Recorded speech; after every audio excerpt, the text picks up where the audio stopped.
তো নমস্কার সবাইকে, আমার একটি নতুন ভিডিওতে আপনাদের সকলকে অনেক অনেক স্বাগত। তো আজকের ভিডিওটা হচ্ছে সম্পূর্ণ অন্যরকম। তো আমাদের ওখানে যেরকম প্রচুর বৃষ্টি পড়ে, তো এখানে বৃষ্টি তো হয় না, কিন্তু শীতকালে প্রচণ্ড স্নোফল হয়। এখন আমার অবস্থাটা দেখালে বুঝতে পারবেন, জাস্ট বাড়ি থেকে বেরোলাম কিন্তু অবস্থা মাফলারে পুরো স্নো জমে গেছে।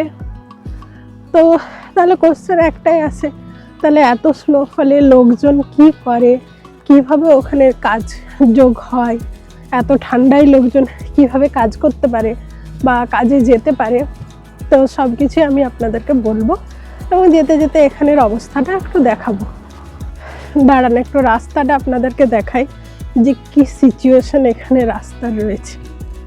তো আজকের ভিডিওতে তো আমি আপনাদেরকে সব কিছুই ডিটেলসে বলবো এবং নেক্সট ভিডিওতে আমি আপনাদেরকে দেখাবো যে এখানের এই যে রাস্তায় এত স্নোফল, হাইওয়েতে সব জায়গায় এগুলি কি ক্লিন হয় বা হলেও বা কখন হয়, কিভাবে হয় বা কারা করে এইসব স্নো ক্লিনিং করে তারা কত টাকা উপার্জন করে, সব কিছুই আমি ডিটেলসে বলবো। তার জন্য চ্যানেলটি অবশ্যই সাবস্ক্রাইব করে রাখতে হবে এবং ভালো লাগলে অবশ্যই লাইক করবেন এবং কমেন্ট করবেন। তো এই যে দেখছেন, এটা হচ্ছে কারেন্ট রাস্তার সিচুয়েশন। গাড়ি ঘোড়া তো চলছে কিন্তু প্রচুর স্লিপ করে, কারণ রাস্তায় পুরো স্নো জমে রয়েছে। এই জায়গাটা নেই হয়তো অনেকে মনে করবে কেন নেই, কারণ এখানে এরকম সল্ট দেওয়া রয়েছে, দেখতে পাচ্ছেন এগুলো হচ্ছে রক সল্ট। তো যাতে স্নো না জমে, গোছানো ইজি হয় ওই জন্য কিন্তু এরকম সল্ট দেওয়া থাকে, কিন্তু সল্ট আবার সব জায়গায় থাকে না। এই দেখুন অবস্থা, বাড়ির সামনেগুলো ঠিক এইভাবেই হয়ে রয়েছে। কতটা বরফ জমেছে আপনাদেরকে দেখাই, দাঁড়ান আমার পা দেখলে বুঝতে পারবেন যে এতটা করে বরফ কিন্তু জমে রয়েছে। তো এবার বলি যে এই ঠান্ডায় লোকজন কাজকর্ম করে কি করে। তো এখানে বেসিক্যালি স্নো টাইমে যেটা হয়, গাড়িতে যেতে কারো প্রবলেম হয় কিন্তু অনেকের আবার হয় না, কারণ কারের জন্য কিন্তু বিশেষভাবে স্নোর জন্য সকলে স্নো টায়ার্স ইউজ করে, যেটা অনেকটা ইজি হয় যাওয়ার জন্য।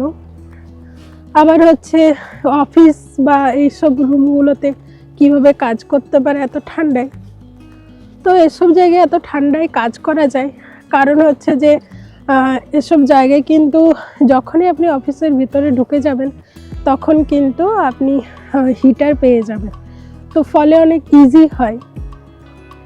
এবং কিছু কিছু লোকজন আছে আমার মতো যারা স্নোতে এরকম ভিডিও করছে বা হেঁটে যাচ্ছে কাজে, তো এই সামনের থেকে দেখালেই বুঝতে পারবেন অবস্থা দেখুন রাস্তায়।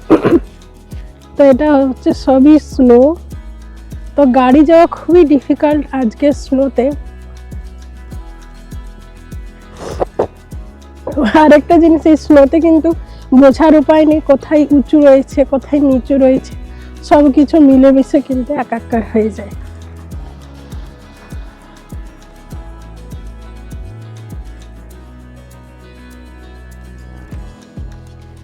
তো আপনাদের সাথে কথা বলতে বলতে আমি অনেকটাই হেঁটে পেরিয়ে এসেছি এবং প্রচণ্ড ঠান্ডা, আমার হাত তো প্রায় লাল হয়ে গেছে, কিন্তু গ্লাভস পরলে যেহেতু আমি ভিডিও করতে পারবো না, মানে মাঝে মধ্যে রেকর্ড তো অন করতে হবে, সেই কারণে আমি হাতে গ্লাভস পরিনি, হাতে গ্লাভস নিয়ে ঘুরে বেড়াচ্ছি। তো খুব বেশি দূর যাব না কারণ আমার অলরেডি ঠান্ডা লেগে আছে।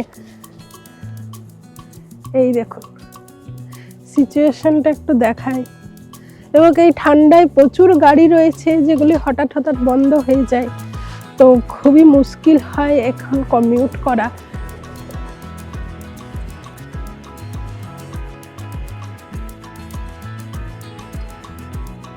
তো এই যে দেখছেন এটা হচ্ছে স্নো ক্লিন করার গাড়ি, তো যে স্নো ওয়ে লেখা রয়েছে, তো এটা হচ্ছে এদের বেসিক্যালি এটা হচ্ছে একটা ফায়ার স্টেশন, তো এদের পার্সোনাল এটা রয়েছে, কিন্তু এইরকম গাড়ি আছে যেগুলি নর্মাল পাবলিকদের জন্য রোড ক্লিন করে, তো সেটা আজ এখনো পর্যন্ত আসেনি।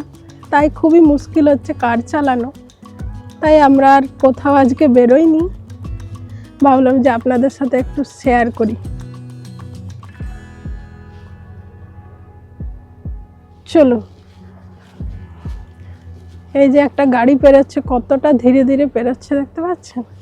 তো এটা সবই হচ্ছে এই স্নোর এফেক্ট। তাছাড়াও কিন্তু বাসও চলছে, এই যে দেখতে পাচ্ছেন। তো আজকে বাসগুলো প্রচুর স্লো যাবে, পুরো ট্রাফিকই স্লো রয়েছে, কারণ এই স্নোতে তো চালানো খুবই মুশকিল হয়। তো আপনারা যারা এখনও আমার চ্যানেলটি সাবস্ক্রাইব করেননি তারা অবশ্যই চ্যানেলটি সাবস্ক্রাইব করে রাখবেন এইরকম ইন্টারেস্টিং ভিডিওর জন্য, এবং ভালো লাগলে অবশ্যই লাইক করুন এবং শেয়ার করুন, এবং আমাকে অবশ্যই কমেন্টে জানাবেন যে আপনাদের আজকের ভিডিওটি কীরকম লাগলো। তো আমি অনেক কষ্ট করে আপনাদের জন্য আজকে এসেছি রিয়েল স্নোফল দেখানোর জন্য, নইলে আমি সাধারণত এত স্নোতে বার হই না। এবং আপনারা আমার গলা শুনে হয়তো বুঝতে পারছেন যে আমার গলার অবস্থা কি, ঠান্ডা প্রচণ্ড লেগে গেছে। এবং আজকে বেরোনোর পর জানি না এরপর কি হবে, কারণ আমি পুরো স্নোতে ভরে গেছি, আর কিচ্ছু করা যাবে না, কারণ আমি গ্লাভসও পরিনি, তা আমার হাতও প্রায় ফ্রিজ হয়ে এসছে। তো চলুন, দেখা হবে পরের ভিডিওতে, ততক্ষণ অবশ্যই ভালো থাকবেন। আমিও বাড়ি পৌঁছে এলাম।